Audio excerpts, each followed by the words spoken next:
I am making a worm deck profile. I finally managed to get all the cards for this, and I figured it'd be a fun deck to build. So for now, it's still in the testing phase, and the extra deck is still incomplete. But I figured I'd go ahead and make a video for what I have now, and then once I've tested it a bit more, then I'll make another one.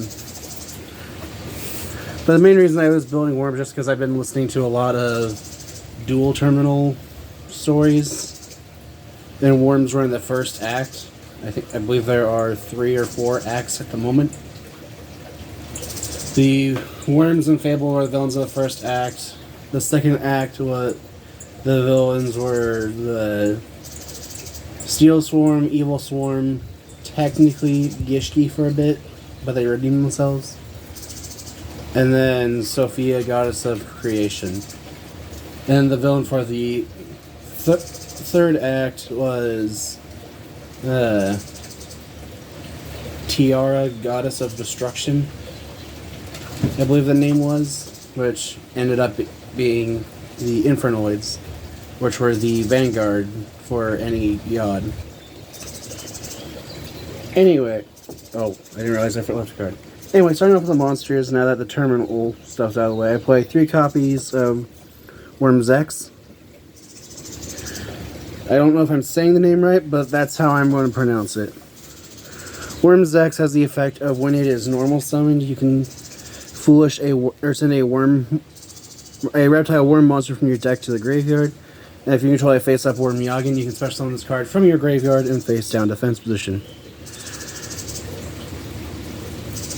My bad. I'm thinking Worm Yagin's effect. It has the effect of while your Worm Yagin's in play, it can't be destroyed in battle. So, that grave effect is the effect of Worm Yagin, which has the effect if the only monster you control is Worms X, you can special summon this card from your graveyard in face-down defense position. And if you do, it's removed from play when it leaves the field. When this card switches face up, you select one monster your opponent controls and return it to the owner's hand, so it's just a compulsory evacuation device. Then I play 3 copies of Worm Carteros. Carteros has the effect when it's flipped face up, you add a level 4 or lower worm from your deck to your hand. Then I play 3 copies of Worm Barsis. Barsis has the effect of when it's normal summoned, you can change one defense position monster to face up attack position. So you can just normal summon this book of, I can't remember what it's called now, but you just flip the monster face up. Then I play 1 copy of Worm Prince, 1 copy of Worm Illidan, and 1 copy of Worm Victory. Worm Prince has the effect of, when it starts an opponent's monster at battle, you can add a reptile worm from your deck to your hand. And then you destroy this card during the end phase if you do not control another reptile type worm monster. And then Worm Illidan has the effect of each time a card is sent from your side of the field to the graveyard, gets a worm counter. You can remove 2 worm counters to then target one monster your opponent controls, to then be able to destroy it.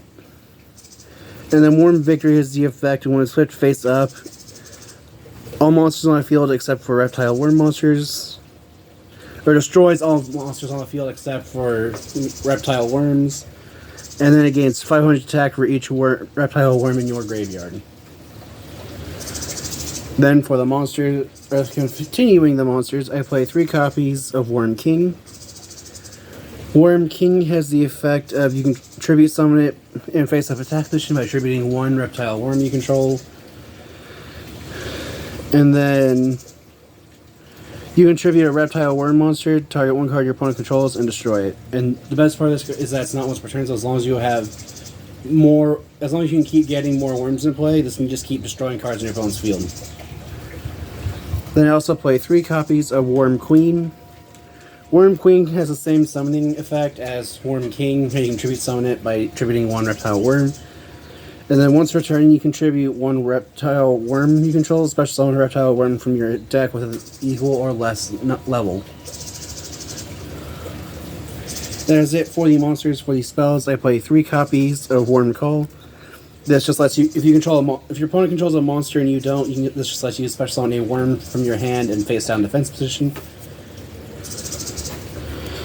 Is what? Is it? They also play 3 copies of Terrors in the Hidden City. This has the effect of your opponent cannot target face down defense position monsters you control with effects. And the monsters you control that were flipped face up, while this card was face up in the spell trap zone, gain 1500 attack and defense. And then if this card is spell and trap zone leaves the field. Or, my bad. It's destroyed by an opponent's card. You can target one monster in your graveyard, special summon it, and face down defense. This is mainly geared so that your opponent can't just target that monster and then destroy it, return to the deck, or whatever. I also play 3 copies of Book of Lunar Eclipse. This just lets you discard 1 card, target 2 monsters on the field, flip them face down. I think you'll find the common trend with this deck is flipping things face down. Then I play 3 copies of Polymerization. This is just to summon Worm Zero. And then I just thought it was cute, so I also tossed in 3 copies of Defusion. So you can fuse a bunch of worms into summoning Worm Zero, and then activate Defusion to summon all the worms that were used to summon Zero back to your field. So an example, if you fuse Worm King, Queen, and Prince together, you activate this, you get to summon Worm King, Queen, and Prince from your graveyard. And then for the traps, I play 3 copies of W Nebula Meteorite. Nebula Meteorite has the effect of you can change all face down monsters on the field to face up defense. Then during the end phase of the turn, change all face up light reptile monsters you control to face down defense position, then draw 1 card for each. After that, you can special summon a level 7 or higher light reptile monster from your deck. One thing I have thought about doing was trying to combine Worm with Ogdoadic. I don't know why I thought of that, but it was just a thing I thought I could potentially try doing. Then I play 3 copies of Destructive Daruma Karma Cannon. Karma Cannon has the effect of you can activate, change all monsters on the field face down the defense position, and then if either player has a monster face up after that effect, then that player sends all monsters they control that are still face up to their graveyard. And I believe it also has the effect you can activate 1 Daruma Cannon per turn. I'm currently proxying for these 3 since I do not have them yet, but they are on the way. So I figured I'd just go ahead and proxy for them because I did not want to wait to make the Worm deck profile. But that is it for the main deck. Moving on to the extra deck. For the extra deck, I play 3 copies of Worm Zero. Worm Zero has 3 effects it can use depending on the number of different worms you use. And its requirements are 2 or more reptile worm monsters. Now if it just required reptiles, then it would have been a whole lot better. But it has the effect of it gains 500 attack for each monster used for its fusion summoning.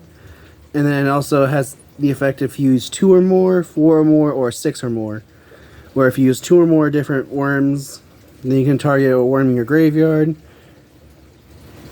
And then special summon it in face down defense position. 4 or more, you can remove and play a reptile monster from your graveyard. And to then send 1 monster on the field to the graveyard. And then if you use 6 or more, you can draw 1 card once per turn. Which usually what I would like to do with this is fuse 6 different worms together. So it has access to all 3 effects. So you can then draw a card and then remove a worm you don't want to play or on your field, to then send a card to the graveyard, and then use Defusion, summoning 5 of those worms back to the field. And then the rest of the extra deck is just generic stuff, because if I don't really like how the Worm Zero and Defusion play works, I will take them out for copies of Pot of Extravagance and Time Morganite. So because of how I plan on playing Pot of Extravagance, I plan on playing 3 copies of Nightmare Phoenix. I just can only find 1 at the moment. 3 copies of Nightmare Cerberus, where I still need to get 2 more of those. 3 copies of Nightmare Unicorn. Now that I'll explain what they do. Phoenix, when it's summoned, lets you discard a card, target spell, trap your opponent controls, destroy it. Then if it's co-linked, you draw one card. And then it and any monsters it is co-linked with cannot be destroyed by battle. And then Cerberus has a similar effect, except instead of targeting a spell or trap when summoned, you target a special summon monster in your opponent's main monster zone.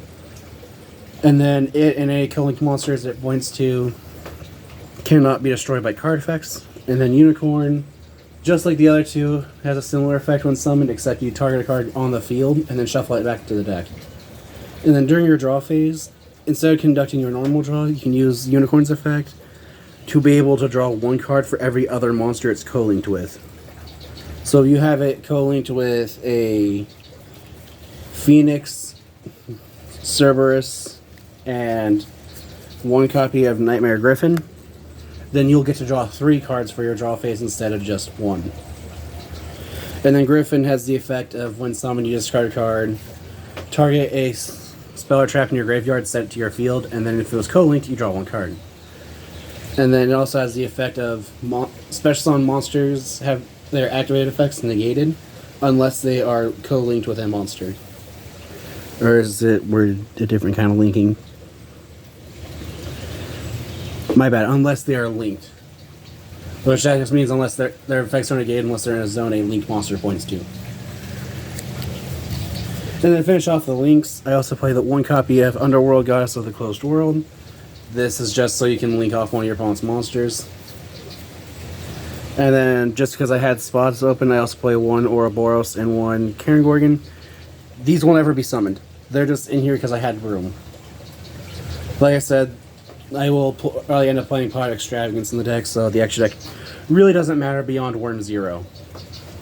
But that's it for my Worm deck. Provide me ideas what I can do to improve the deck. Any ideas decks to be made in the future, or decks like to see face each other, feel free to comment down below. Thanks for watching.